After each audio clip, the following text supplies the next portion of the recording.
You can now use Claude, one of the most powerful AI models in the entire world, in Blender. Recently, Claude invested in Blender as a corporate patron. And what happened is that we now also have a direct MCP from Claude to Blender. And what does that mean? That means that you can prompt the AI to make things for you in Blender. And in this video, I'm going to show you exactly what this AI can do. We're going to dive into asset generation, texture generation, creating animations, making file organization easier, making geometry node setups, creating our own add-ons on the spot, testing out whether Claude can follow YouTube tutorials, and more. So stick around if you want to know everything about this newly released feature. But before we get started, I'm going to show you how you can use it too, completely for free in less than 5 minutes. So let's dive right into it. If you want to install Claude right now, you either need the desktop version or Claude Code. Both of these are fine. I think the desktop version is a bit more friendly for most people to use. So get started with the desktop app. If you click on this, you can download it for Windows. This will get you a Claude setup.exe. And if you double click on this, you will get Claude Code. Once you open Claude Code, you will be presented with a window that looks like this. So let me make that full screen. Now, there are two options. You can either follow this tutorial, or you can ask Claude itself how to do it. But first things first, in order for this to run, you need Blender 5.1. It is only compatible with Blender 5.1 and higher. What you also need is the blender-mcp add-on. It is on this link. Now, all the links can be found in the description, including a piece of code that I'm going to give you. Right now, what you can do is go to the installation, open up Blender, and what you can do is drag and drop this into Blender. So if I take this, drag and drop it in here, then it will check for the extension. I already have it installed. Now, if this is the first time that you do this, what you need to do once it's done installing the Labs extension is drag and drop it into Blender again. And once you do that, you will have the MCP installed. You can double check that by going to Edit, Preferences, going to Add-ons, typing MCP, and here you will find MCP, which stands for Model Context Protocol, by the way. And if you go over here, you will see a localhost 9876, and everything is turned on, and otherwise you need to click here on Start MCP Server. I have it on Auto Start. Now, before Claude can actually use this, we need to go into Claude itself and make sure that it's turned on. So click right here on your profile name, go to Settings, and then go to Connectors. Under Connectors, you want to browse for connectors or add a custom connector. I'm simply going to browse for it. If you browse to Blender, then you will see it right here, and you will click on plus. It will tell you to install, and it might seem like you're installing Blender. That's not the case. Just click install, and that will enable the MCP. I believe it should work right now. If it doesn't, I have a piece of code that will help you out. In order to get that done, you need to click right here, go to Settings, go to Developer right here, and Edit Config. Right now I already have it running, but you might need to add a piece of code if you do not see this. Edit Config, it will open up a folder structure right here and a JSON file. Right mouse click, edit in Notepad. Right here, you will have a notepad that looks like this. You can then Control V this entire command in there, which has the argument for the Blender MCP. File, save, and then it will be done. You might need this, you might not need this. In any case, it is right here if you do. And then it is very simple. We can now start prompting Claude, and I'm going to prompt him delete the default cube. Let's see. There you go, the default cube has been deleted, and now we know it works. So let's continue, and I'll show you exactly what you can do with this. First, I generated a cozy living room scene. It took around 2 minutes, and Claude built everything. I think it's pretty cool what this is able to do, just as a first test. However, I would really like to explore some more extreme things we've never seen before. So right now I am in a different scene with an iPhone. There are no keyframes here, and if I play this, nothing happens. And I want to give an animation to this iPhone. So I'm going to undo all the rotations and X and all of that stuff. And I'm going into Claude, and I'm going to ask him to make a premium animation for the iPhone using the empty called main iPhone controller, and make a camera animation that's tracking the iPhone. Make it look premium. So let's see how Claude is able to perform with this task. I'm just going to wait for Claude. This doesn't take a lot of time, by the way. So right now, I think we're in it for approximately a minute. It has placed more keyframes than I can do in a minute. So it is now giving me a debriefing of what it created. Let's go to the very first frame.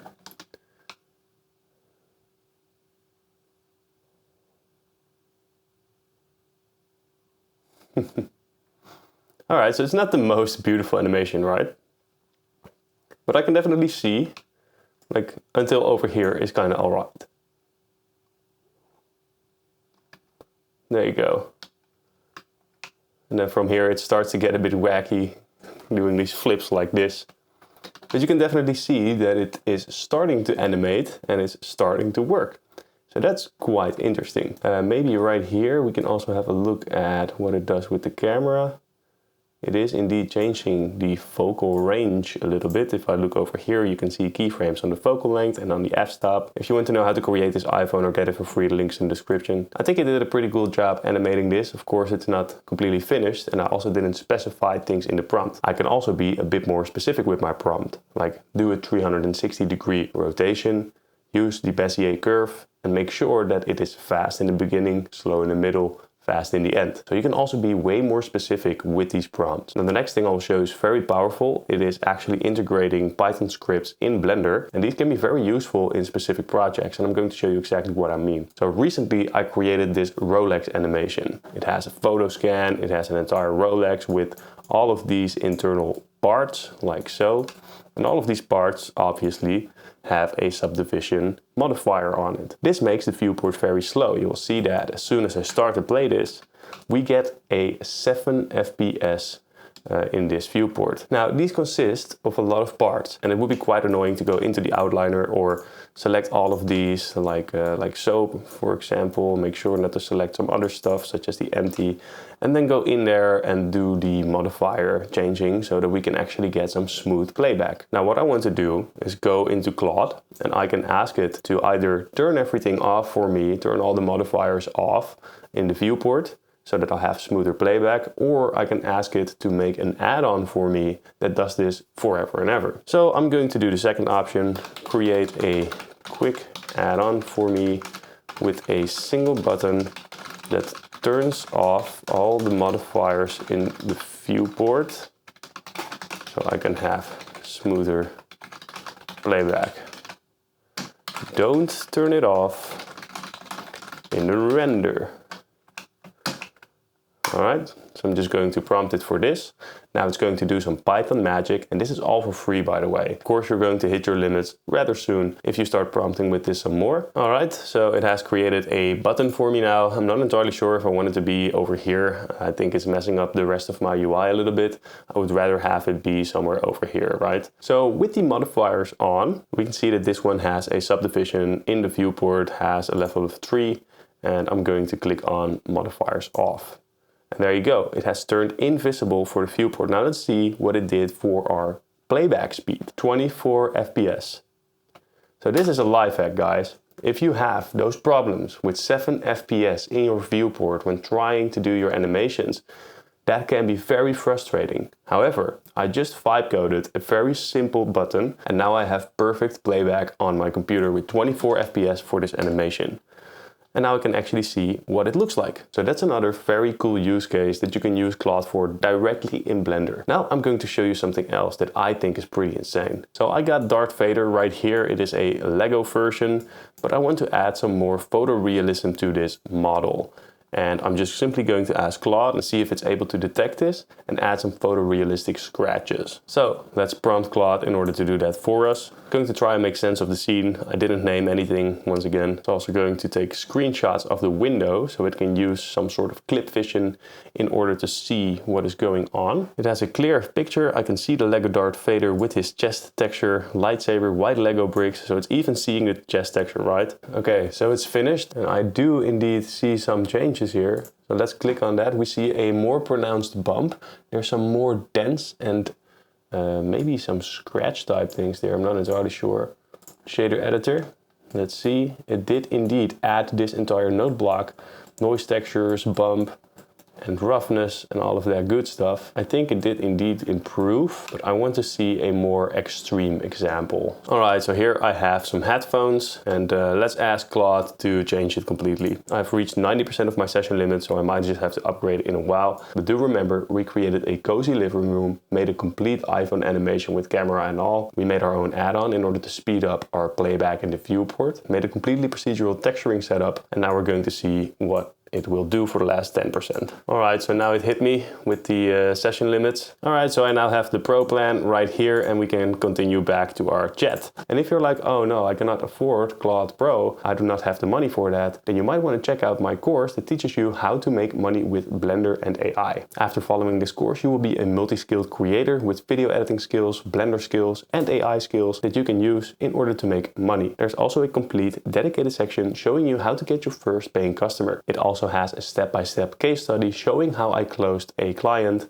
that still rakes me in 4,000 euros per month. So if you're interested in leveling up, click the link in the description. So it's working again. Now we're going to wait for this and see how it is going to do its job. All right, so it is done creating all of this. Let's see, it didn't do everything as we can see right here. Turn those into black, or maybe that was the intention. It doesn't look bad necessarily. We also got some black buttons right here, and we've got the brown texture on this part. It turned this into some type of green, I believe. And yeah, it's all right. It's all right. It's not stunning. If you have a model, you can simply prompt it, hey, texture this for me, and then it will make the entire texture setup. Now let's try something completely new. I want you to make a fully procedural lemon. All right, so it has finished creating our lemon. Let's have a look. It seems like we got a pretty interesting looking material right there. It's not the best lemon you can create.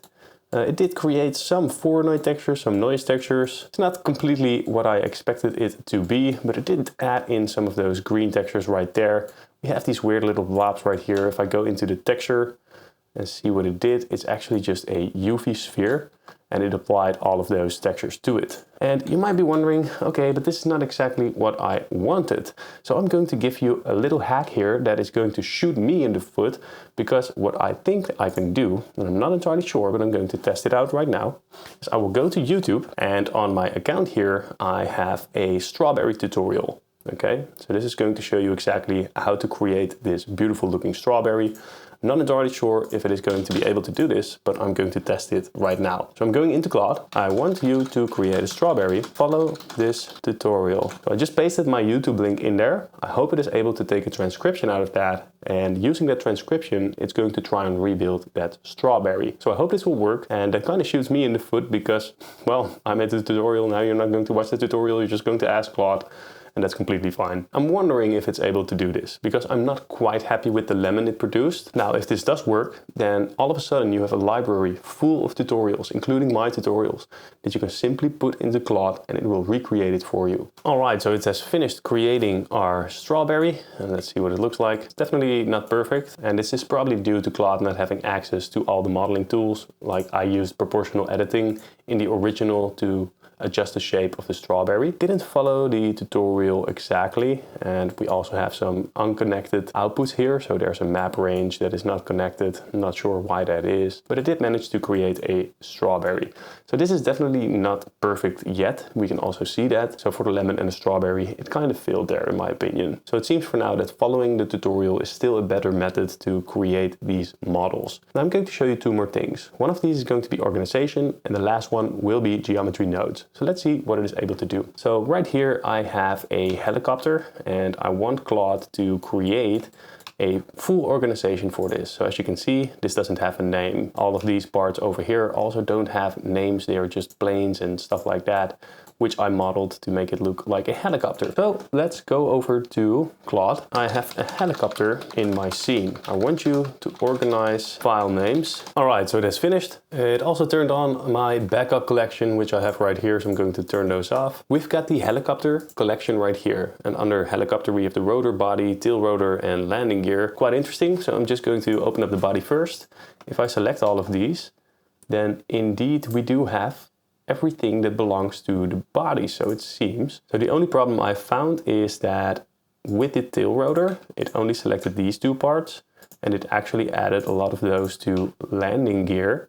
So I would have to change those manually. But it did name everything correctly, or at least that's what I think. I don't know a lot about helicopters. And basically our entire helicopter, instead of being one big mess, is now a neatly organized collection, which I didn't want to do by hand anyways. And now we have something that is well organized for this helicopter. But for organization, which is some of the most boring things that you can do, we have now fully automated this and it is no longer necessary to do something like that. So let's start in a new blend file and do some geometry nodes. Go to Claude. I want you to create a geometry nodes setup. So let's ask him to do this now. Basically the idea is that if a ball rolls over a cube, then the next cube will be in time for the ball to roll over. All right, so it seems to be finished. Has created an animation. I think this one.